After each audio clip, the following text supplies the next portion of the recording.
আমি ডাক্তাৰ কাৰণে ওলাইছো এতিয়া ডাক্তাৰ সব ৰেডি কৰিব লাগিব সব ৰেডি কৰিব লাগিব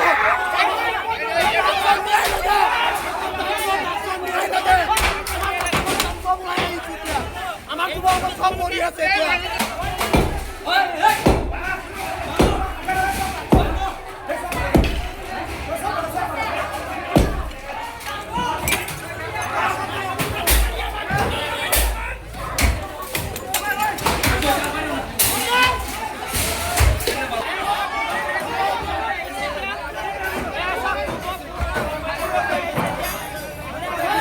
वीडियो करता वीडियो